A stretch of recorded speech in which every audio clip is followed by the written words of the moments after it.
my fellow fallible humans. Welcome to the Red Roof Recovery Show. This is a program to soften the path of recovery from substance and behavioral addictions. I'm your host, Tanya McIntyre. I'm here with you every week to share my experience around my own recovery from drugs and alcohol. Red Roof Recovery uses a variety of therapy tools to customize addiction recovery with evidence-based solutions, the latest scientific findings, inclusion, and non-judgment. I created Red Roof Recovery 2 years ago to provide not only a unique program for residential recovery, but to also develop a relapse prevention program. And all of these programs are based on the principles of CBT. That's Cognitive Behavioural Therapy, along with various other tools of therapy, because there are literally hundreds of tools of therapy available to help in recovery from addictions and other mental health disorders. The key is to find something that works for you, because we are all different animals. And once you find something that resonates with you, you grab onto that and do more of it, assuming, of course, it's something that's good for you. So on Red Roof Recovery, when I put the whole concept of Red Roof Recovery together, people kept asking me, about the mission statement and what are the goals and the concepts. So I've actually, I've given it some thought, and I've put together 10 goals of Red Roof Recovery I want to share with you, because people say, well, what is Red Roof Recovery? So this is a synthesis of material adapted from SMART. SMART is self-management and recovery training. I've been a facilitator with SMART since 2018. And it's also from my own work with Red Roof Recovery and my own journey of recovery since 2009. So I put together 10 goals of Red Roof Recovery. Number 1, we develop our motivation to abstain from harmful substances and behaviors. Number 2, we learn how to manage urges without acting upon them. Number 3, we learn to notice and manage our thoughts. 4, we learn to notice and manage our feelings, moods, and emotions. Number 5, we learn to notice and manage our behaviors. 6, we learn to let go of things beyond our control. 7, we learn to accept ourselves unconditionally. Number 8, we learn to accept others unconditionally. Number 9, we learn to accept life unconditionally. And number 10, we maintain our practice, patience, and persistence to continue learning. So those are the 10 goals of Red Roof Recovery. On the last episode of Red Roof Recovery, we started to delve into the 4 keys of higher consciousness. Those 4 keys to higher consciousness are banish doubt, tame the ego, cultivate the witness, and shut down the inner dialogue. Tammy Bannon was here as a guest on the last episode. And as an NLP expert, she gave us some strategies to silence that inner dialogue, that incessant chatter that just never shuts up. So today, I would like to delve into the banish all doubt idea. And I'm quite familiar with this emotion of doubt. What is doubt exactly? Well, doubt is the uncertainty of the truth. It's the uncertainty of the facts. And it's the uncertainty of the existence of something. I spent a couple of decades being immersed in doubt and fear. I actually came to call it the FUD factor: fear, uncertainty, and doubt. It was my job to create the FUD factor, in fact. I delivered the daily news with as many sensational headlines that I could come up with. Not only sensational headlines, but also embellished facts. I was a journalist back in the 80s, when it was our job to perpetuate fear, uncertainty, and doubt. And I don't think a lot has changed since that time. I've been on a media fast, so to speak, since the time I've left mainstream media. So what I have heard is that it's pretty much the same: fear, uncertainty, and doubt. So I'll just give you an example of what the end of my career looked like. If there was a robbery or shooting in Toronto back in the 80s, the suspects were usually described as black, in their 20s, average height, wearing jeans and a black hoodie. Well, of course, this described the majority of young black men in that city. And when I questioned this with my peers and supervisors, I was criticized and ostracized for suggesting that we were doing something unacceptable and questionable. I created tension in the newsroom. I quickly became unliked. I came to be known as someone who was difficult to work with. If I wanted to keep my job, it was clear that I was expected to go along to get along. And when I refused to read these profiling descriptions, I was admonished, and my job was repeatedly threatened. And I was just one of the countless minions following orders and going along to get along. It was a vocation that literally chipped away at my soul toward the latter part of my career.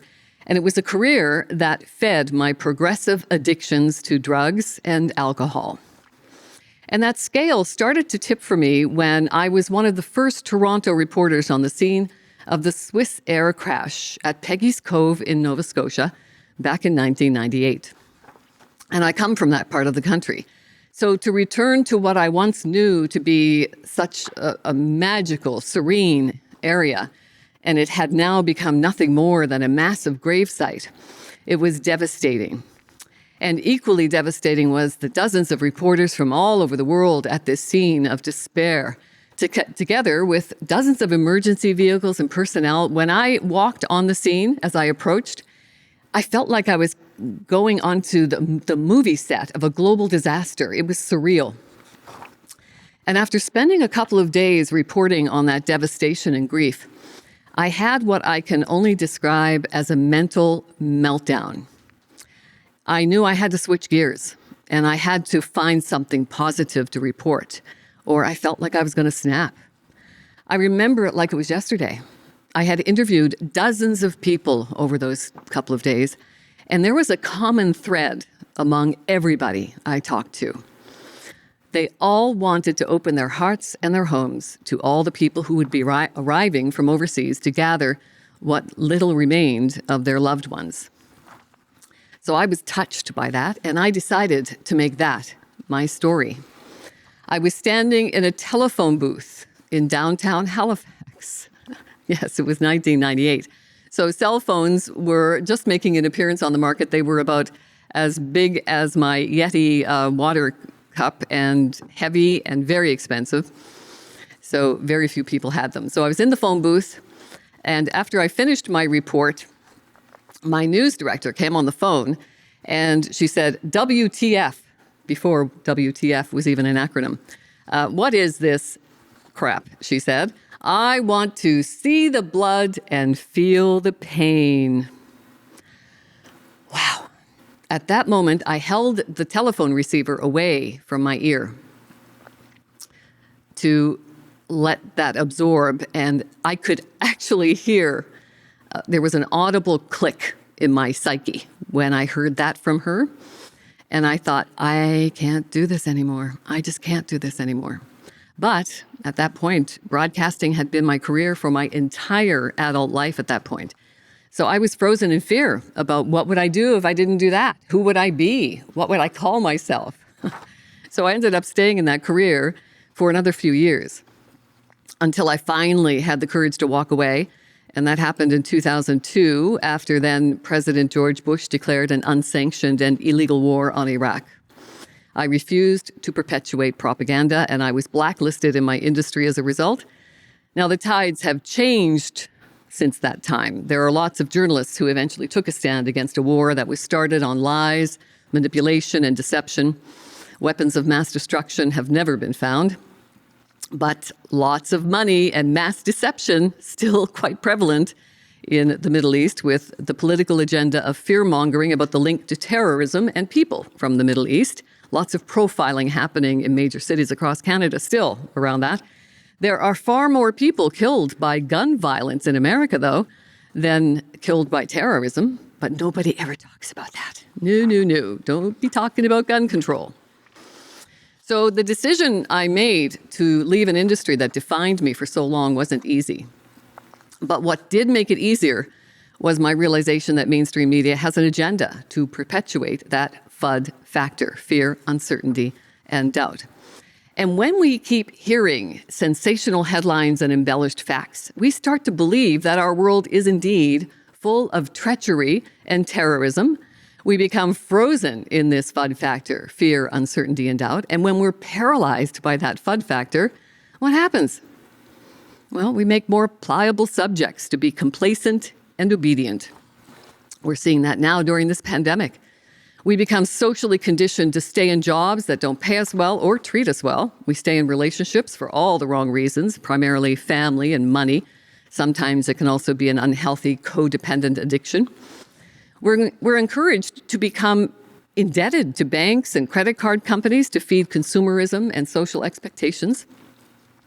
You know, the square footage of new homes being built now has more than doubled in the past 50 years, although we're at least now starting to see a trend toward more sustainable living with the tiny house movement. So that's pretty much the FUD factor in a nutshell. Fear, uncertainty, and doubt. We are immersed in it. We are smothered by it. So how do we handle living with that kind of an immersion in the FUD factor? We're learning about the 4 keys to higher consciousness. So how can we begin to banish doubt? We are now defined as the most stressed, depressed, overweight, over-medicated population in history. We are processing as human beings 60,000 thoughts every single day. And most of those thoughts are the thoughts that we had yesterday and the day before that and the day before that and the day before that. It runs in a loop non-stop. It's the negative narrative that runs in a loop in our mind, and it never shuts up. And now we're spending about a third of our lives in front of a screen of some sort. So if we split our 24-hour day into those 3 8-hour segments, it's likely that we're actually spending a lot more than a third of our lives in front of a screen. We're spending 8 hours of work, likely in front of a screen, and then likely a few more hours in front of a computer at home or your phone. We're also exposed to 3,000 messages a day telling us that we're not good enough until we go out and buy something or take something to feel better. And we're exposed to an endless news cycle that perpetuates propaganda. So it's any wonder that we are considered to be the most stressed, depressed, overweight, over-medicated population in history. All organisms in nature can tolerate short-term stress. So an example, we see a deer getting chased by a coyote. The deer outruns the coyote. A few minutes later, it's grazing calmly in the grass. We humans, however, are now in a constant state of stress with our jobs, with our families, and lots of debt. Most North Americans are holding more debt than savings now, and it's keeping us trapped in a cycle of stress and addictions. So how can we effect positive change to our lives to reduce stress and improve our health and well-being? Well, I often say that it helps if you take the diet that really works. The diet is to watch, read, and listen to positive things and feel the joy that life can bring. You know, I've followed countless mentors along my path of recovery, including a doctor called Joe Dispenza. Joe taught me the importance and challenge of transformation. When I made the decision to change careers and then later deal with my addictions, I had to learn a new way to live. I had to learn a new way to think, and I had to learn a new way to be.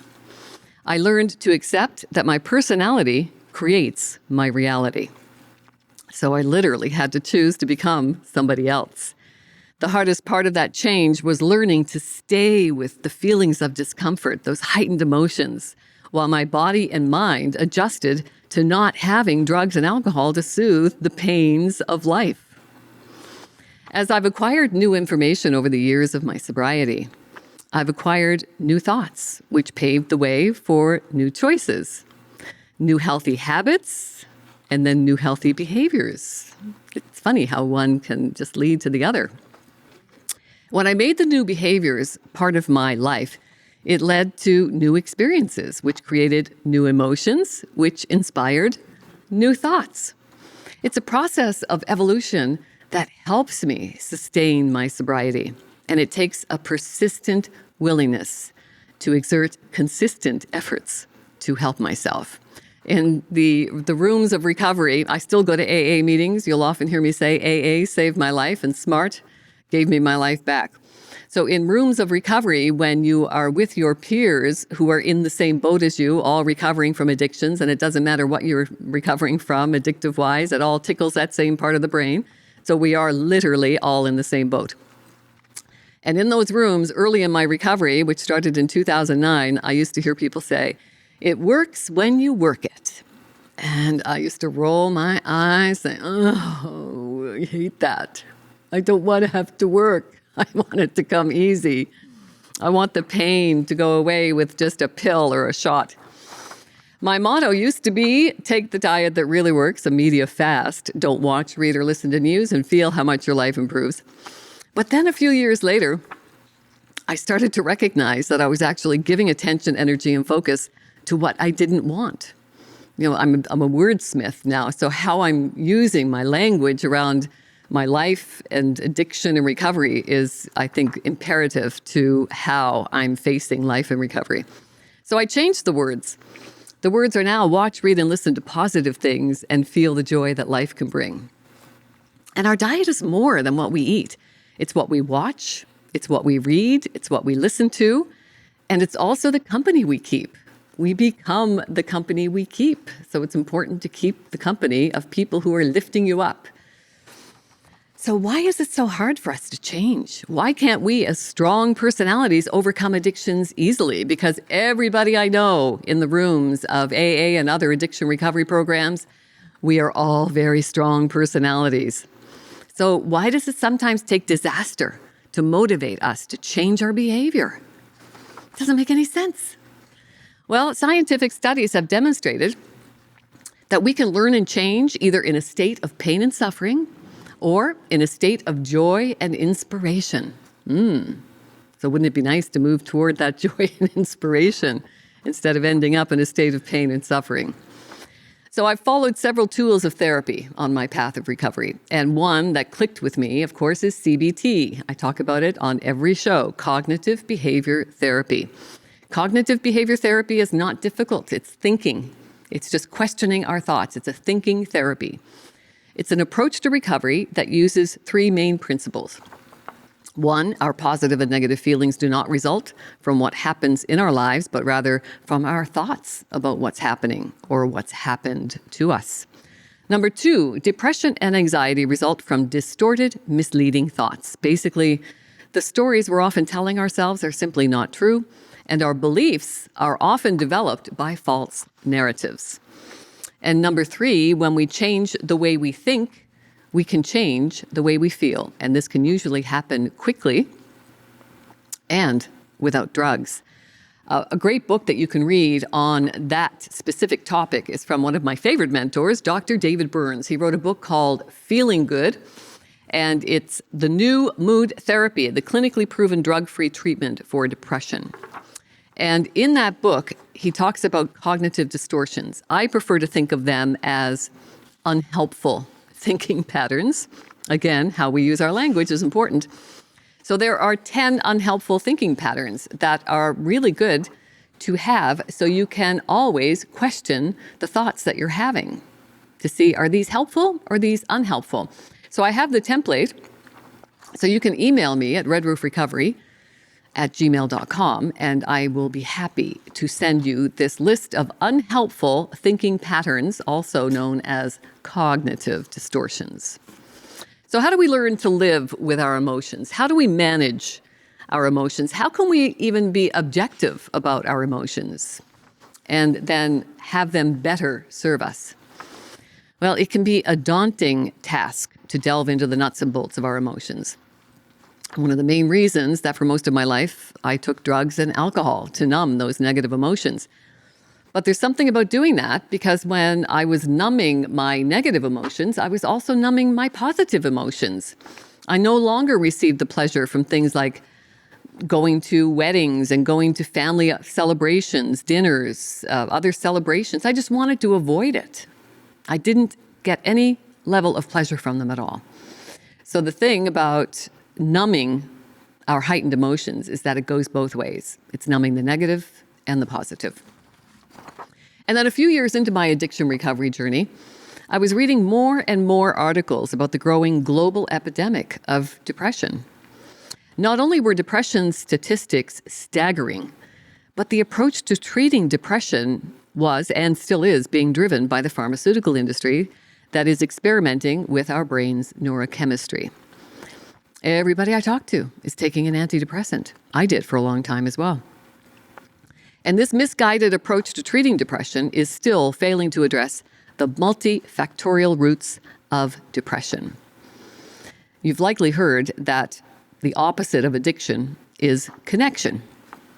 And part of my own depression was definitely driven by a great deal of disconnection. I lived in a dysfunctional family unit. There was a lack of connection to people who could provide positive role models, mentorship. I was surrounded by people who were providing bad life examples. I felt a lack of purpose. I felt no sense of meaning. And then, of course, I ended up in this toxic profession, perpetuating the old adage, if it bleeds, it leads. It was the daily mandate of my job for 22 years. Drugs and alcohol, unfortunately, became the anesthetic through which I endured this operation of life. I managed to manage those addictions for several years, and I would seek, some Band-Aid solutions now and then through groups and self-help books. When I became an addiction recovery facilitator with SMART, Self-Management and Recovery Training, in 2018, I started to really delve into cognitive behavior therapy and really learning about the process of examining the thoughts I was having and learning how to intercept that negative narrative that runs in an endless loop in my head, to intercept it and start feeding it with more positive narratives that would serve my health and well-being. So I started to persistently ask myself the deeper questions that come with cognitive behavior therapy. And I learned that asking the right questions at the right time can change the course of life fairly quickly. So 3 questions worth asking that we do on group meetings all the time is called the hierarchy of values, whereby you are encouraged to define your core values. It's not something we really take the time to do at any time in our life. So I really enjoy doing this in a group, especially because we all kind of feed off of each other with our experiences and ideas. So we put together the core values on the hierarchy of values. And a lot of people can get an aha moment from that as well, because when you finish the HOV, the hierarchy of values, you realize that your addiction is nowhere to be seen on the list. However, the aha moment comes, well, I was putting my addiction on top of my hierarchy of values for most of my life. So why isn't it there? Because it was certainly one of the top priorities in my life. So a lot of people get a lot of progress in doing these kinds of exercises. And then once you finish defining your core values, you're then encouraged to dig a little bit deeper. The 3 questions that are worth asking and answering, I think, on a daily basis. What do I want? Question number 2, what am I doing about it? And question number 3, how do I feel about what I'm doing about it? So when I keep myself accountable to make sure my actions are aligned with my values, I'm more likely to stay encouraged and motivated to do the work required to sustain my sobriety.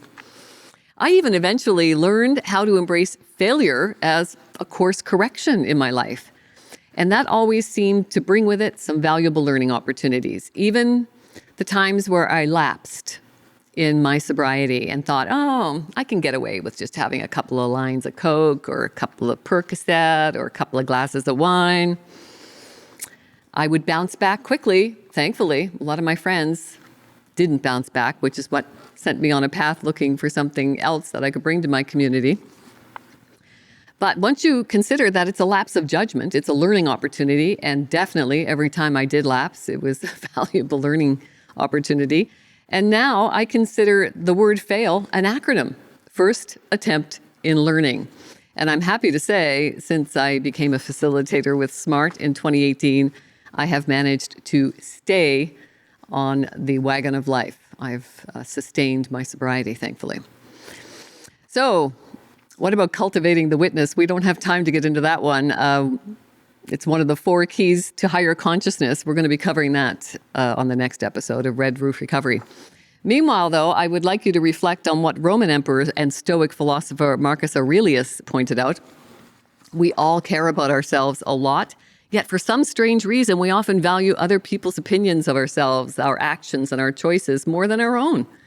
Often we surrender to authority and accept the premise of arguments from people with no idea what they're talking about.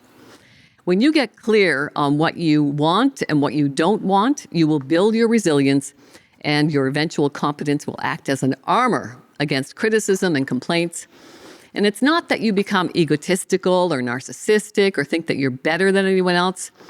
You're building and developing your inner voice. You're learning to trust your intuition so you can rest easy in your decisions and move confidently in the work that you have in front of you.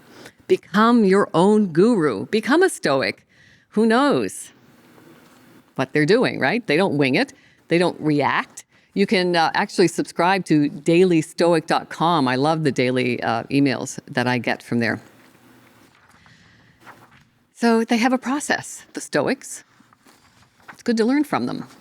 And this is just a better way to make decisions. It's also a better way to live with those decisions, no matter what the outcome is, even when they're misunderstood, even when they're doubted.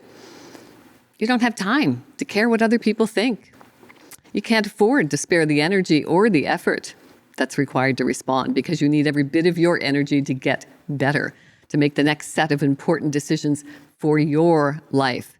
It's your opinion, your standards, your strategy that you should care about the most. These are the things that are going to help you recover. So we've covered shut down the inner dialogue and banish doubt. So next we're going to be tackling transcending our ego and cultivating the witness in upcoming episodes of the Red Roof Recovery Show. So I hope today's episode has helped open up some possibilities for you to banish doubt in your life. If you'd like to be a guest on the Red Roof Recovery Show, I would love to have you here. Or if you think you or someone you know might qualify for my unique residential recovery program, please email me at redroofrecovery@gmail.com. I've authored a couple of books. They're available on Amazon.ca, and I'm also happy to say that our local bookstore here in Goderich, Finchers in the Square in Canada's prettiest town, also carry my books. The first one is Mindful Wisdom from My Philosopher Dad, Sage Advice from a Single Father. It's a tribute to my dad, who raised me and my baby sister back in the 60s while struggling with his own addictions. And he was a remarkable guy, and he deserves a legacy of greatness. The second one, I wanted to make a series of Philosopher Dad books. The second one is Daily Wisdom from My Philosopher Dad, some inspiration to guide your days. And that's exactly what it is. It's an inspirational message every day with a journal that you can reflect on some of those inspirational messages. So that's what I'm hoping you'll do, because I have found that when you take a few minutes to do some contemplation every day, write your thoughts and intentions for the day, the power of words is magical. The power of the written word is not only magical, it's transformational. My wish for you is to live fully, purposefully, laugh often, love always, be mindful. Great power in knowing that the only thing we can control in our life is ourselves. May the force be with you, and remember, you are the force.